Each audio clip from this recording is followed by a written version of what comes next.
नमस्ते friends. उन्हाळा सुरू आहे म्हणूनच भरपूर अशा कैऱ्या आणि आंबेही बाजारामध्ये उपलब्ध आहेत. त्यामुळेच आज आपण कैरीपासून मस्त अशी एक चटपटीत रेसिपी बनवतोय.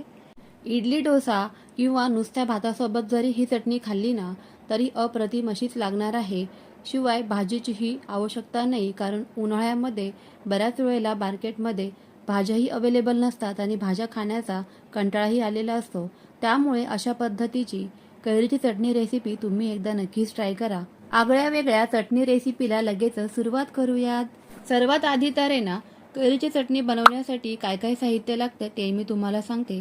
तर त्यासाठी इथे मी 3 टोमॅटो घेतलेले आहेत, एक मोठी कैरी घेतलेली आहे, 2 हिरव्या मिरच्या आणि भरपूर असा लसूण घेतलेला आहे.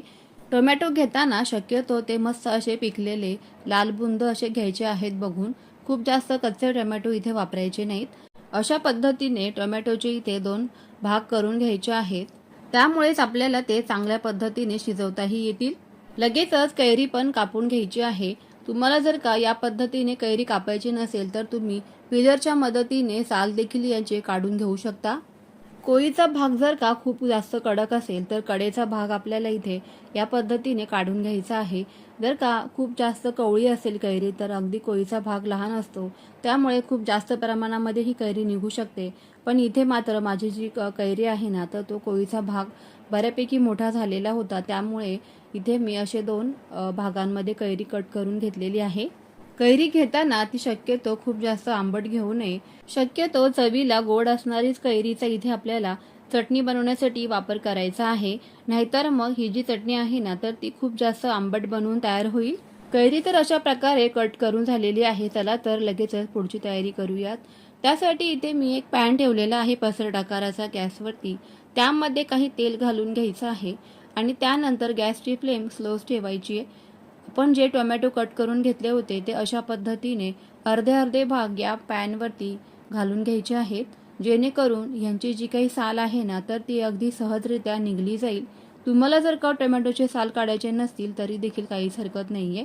अशा पद्धतीने आपल्याला ही जे टोमॅटो आहे, कैरी आहे, तर ते आपल्याला सर्वच झाकण ठेवून शिजवून घ्यायचं आहे.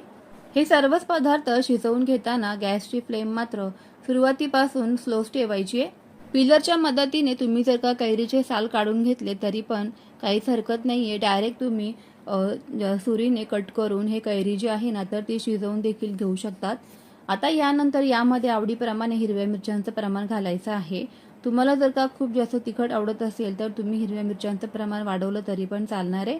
त्यानंतर भरपूर असा लसूण देखील यामध्येच मी घालून घेणार आहे आणि सर्वच आपल्याला हे असं एकसारखं शिजवूनच घ्यायचं आहे. इडली किंवा डोसा सोबत तुम्ही ही चटणी एकदा नक्की ट्राय करा. अगदी अप्रतिम चवीची बनून तयार होते. चवीप्रमाणे यामध्ये 1 चमचा मीठही घालून घ्यायचं आहे, म्हणजे हे पदार्थ अगदी पटकन शिजले जातील. कारण सध्या उन्हाळा असल्यामुळे भरपूर अशा कैऱ्या बाजारामध्येही उपलब्ध आहेत. त्यामुळे अशा पद्धतीची कैरीची चटणी तुम्ही एकदा नक्कीच ट्राय करा. 4 ते 5 मिनिटं यावरती झाकण ठेवून आपल्याला हे सर्वच पदार्थ शिजवूनच घ्यायचे आहेत. मध्ये मध्ये यांची जी बाजू आहे ना, तर ती आपल्याला उलटपलट करून घ्यायचे आहेत, म्हणजे ते सर्वच एकसारखे असे सर्व बाजूंनी शिजले देखील जातात. अगदी मऊ आपल्याला ही कैरी जी आहे ना, ती शिजवून घ्यायची आहे. कैरी इथे अजून कच्ची वाटत आहे, त्यामुळे पुन्हा इथे मी 5 ते 6 मिनिटं हे जे सर्वच पदार्थ आहे ना, ते मस्त असे शिजवूनच घेणार आहे. शिजवून घेत असताना आपले जे हे पदार्थ आहेत ना, तर ते खाली पॅनला लागणार तर नाही ना, करपणार तर नाही ना, याची इथे काळजी घ्यायची आहे. आणि त्यानंतर पुन्हा यावरती झाकण ठेवून आपल्याला हे जे सर्व पदार्थ शिजवून घ्यायचे आहे चटणीसाठी. जे 10 ते 15 मिनिटांमध्येच हे सर्व पदार्थ मस्त असे शिजवून तयार झालेले आहेत. टोमॅटोवरचे सालही अगदी पटकन निघत आहे, तुम्ही इथे बघू शकताय. तुम्हाला जर का या पद्धतीने टोमॅटोचे साल काढायचे नाहीये तर तुम्ही नाही काढले तरी पण चालेल, काहीच हरकत नाहीये. परंतु टोमॅटोचे या पद्धतीने साल काढून घेतल्यामुळे अगदी स्मूथ अशी चटणी आपली इथे बनून तयार होते. चटणीला टेक्स्चरही खूप छान येतं, त्यामुळेच इथे मी सालही काढून घेतलेले आहेत. सर्वच टोमॅटोंचे इथे साल काढून झाल्यानंतर कैरीतला जो काही आतला भाग आहे ना, तो जो काही गर आहे तो मस्त असा शिजवून तयार झालेला आहे. तो चमच्याने आपल्याला या पद्धतीने काढून घ्यायचा आहे. या पद्धतीने कैरी शिजवून घेतल्यामुळे त्यातील जो काही आंबटपणा आहे ना, तो देखील फार कमी होतो. चला तर सारख्याच पद्धतीने सर्वच कैरीचे इथे साल इथे काढूनच घेते. कैरीचे साल काढून झाल्यानंतर हे सर्वच पदार्थ आपल्याला मिक्सरच्या भांड्यामध्ये घालून घ्यायचे आहेत या पद्धतीने. यामध्ये जराही पाण्याचा वापर करायचा नाही. तिखट आणि मीठ तर आपण ऑलरेडी यामध्ये ऍड केलेलं आहे, त्यामुळे एक्स्ट्राचं घालायचं नाही. एकाच वेळेला जर का सर्व पदार्थ भांड्यामध्ये बसत नसेल तर 2 बॅचमध्ये तुम्ही इथे ही चटणी वाटून घ्यायची आहे.